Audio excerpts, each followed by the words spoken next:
아인슈타인, 시공간을 뛰어넘는 생쥐의 모험. 저자 토르벤 쿨만은 독일에서 태어났다. 2012년 대학 졸업 작품으로 린드버그 하늘을 나는 생쥐를 만들었다. 그 외 작품으로 암스트롱, 달로 날아간 생쥐, 에디슨, 바닷속으로 사라진 생쥐의 보물, 두더지 마을 등이 있다. 생각할 만한 주제. 상상력은 지식보다 더 중요하다. 토르벤 쿨만이 만든 책에는 영민한 생쥐가 등장한다. 그 작은 생쥐가 구현하는 이야기는 위대한 업적을 남긴 위인에 대해서다. 다만 그 위인은 조연이나 단역으로 깜짝 출연할 뿐이다. 린드버그 하늘을 나는 생쥐에서 린드버그는 생쥐 조종사의 포스터를 바라보는 한 장면에서만 볼 수 있다. 이번 아인슈타인 시공간을 뛰어넘는 생쥐의 모험에서는 아인슈타인이 조연을 맡았다. 고대하던 치즈 대회의 날짜를 놓친 작은 생쥐는 타임머신을 만들었다. 아인슈타인이 활동하던 1905년으로 잘못 착륙했고 아인슈타인과의 문답을 통해 치즈 대회 날로 돌아올 수 있었다. 아인슈타인이 생쥐를 만나 생쥐의 도움으로 상대성 이론을 완성했을지 모른다는 토르벤 쿨만의 아이디어가 기발하다. 아마 아인슈타인도 그의 상상력에 미소 지었을 것이다. 상대성 이론을 설명하는 이야기는 아니다.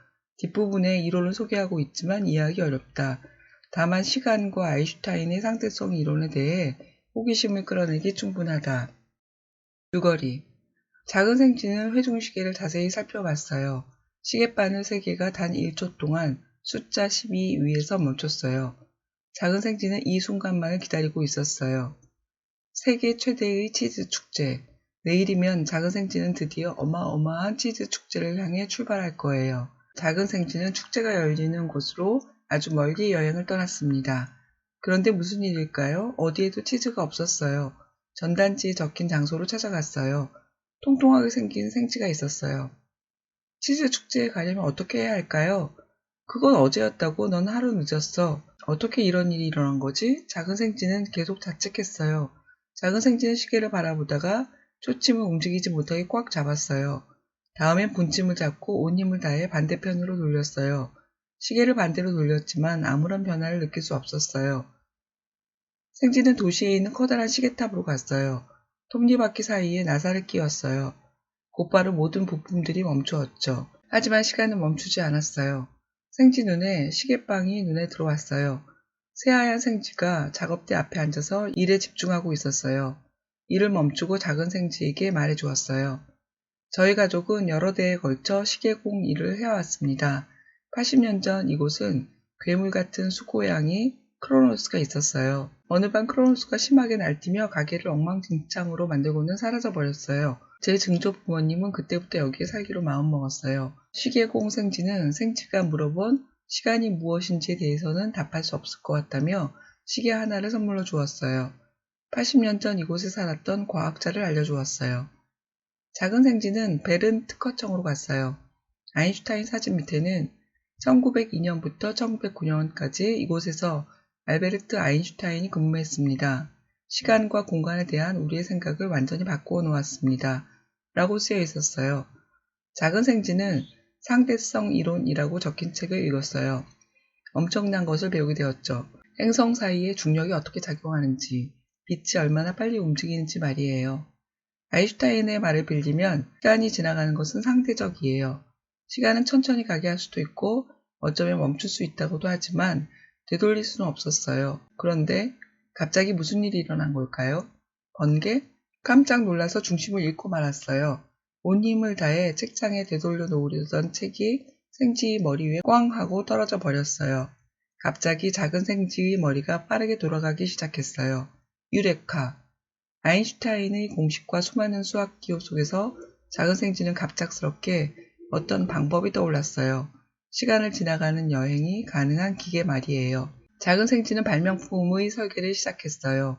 다락방은 여러 색깔의 케이블, 구리 코일, 나사 톱니바퀴와 컴퓨터 부품으로 뒤덮였어요. 타임머신이 드디어 완성되었어요. 작은 생쥐는 필요한 물건들만 챙기고 타임머신의 엔진에 시동을 걸었어요. 빨갛게 달아오른 코일에서 갑자기 불꽃이 튀었어요. 바로 그 다음에는 눈부신 섬광이 번쩍였죠. 그리고 순식간에 조용해졌어요. 작은 생쥐는 무언가가 바뀌었다는 사실을 알아챘어요. 밖은 여러 번 어두워졌다가 금방 다시 밝아졌어요. 낮과 밤이 바뀌는 모습이 번쩍번쩍 빛나는 빛처럼 보였어요. 엄청난 속도의 작은 생쥐는 정신을 차릴 수 없었어요. 머신 주위에 있던 다락방의 모습이 사라졌어요. 시간 여행을 떠난 생쥐가 시간에서 벗어난 거예요. 순식간에 모든 소동이 멈췄어요. 이번에는 치즈 축제에 제 시간에 도착할 수 있는 걸까요? 작은 생쥐는 밖으로 나가 길거리를 둘러보았어요.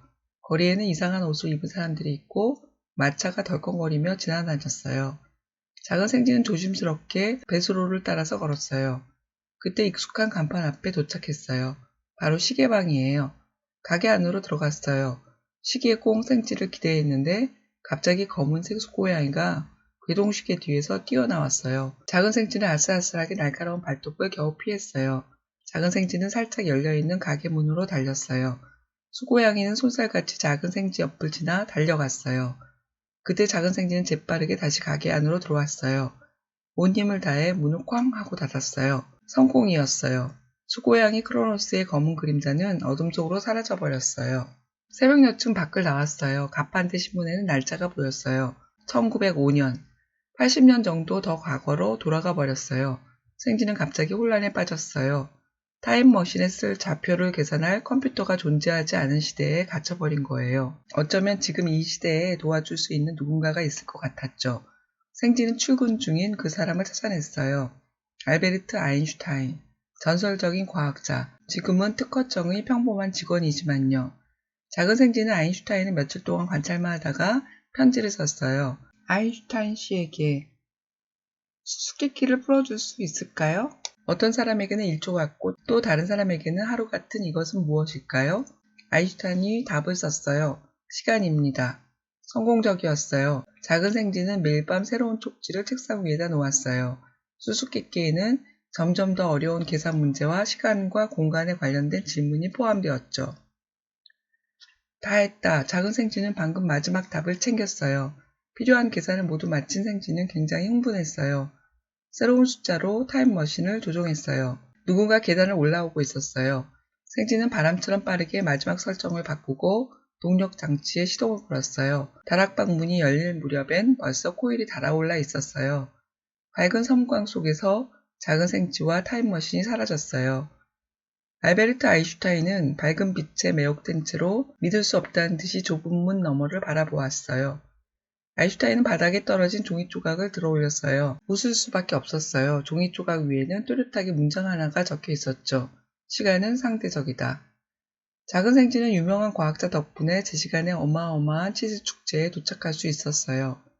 어쩌면 시간과 공간에 대한 이 획기적인 이론은 작은 생쥐와의 만남 덕분일지도 몰라요. 정확히 읽기.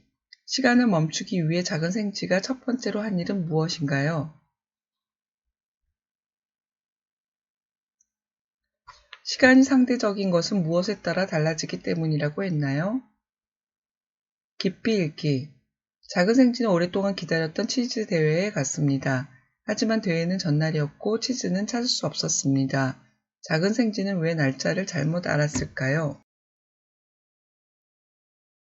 타임머신을 탄 생쥐 눈에는 끊임없이 낮과 밤이 바뀌는 모습이 마치 번쩍번쩍 빛나는 빛처럼 보였습니다.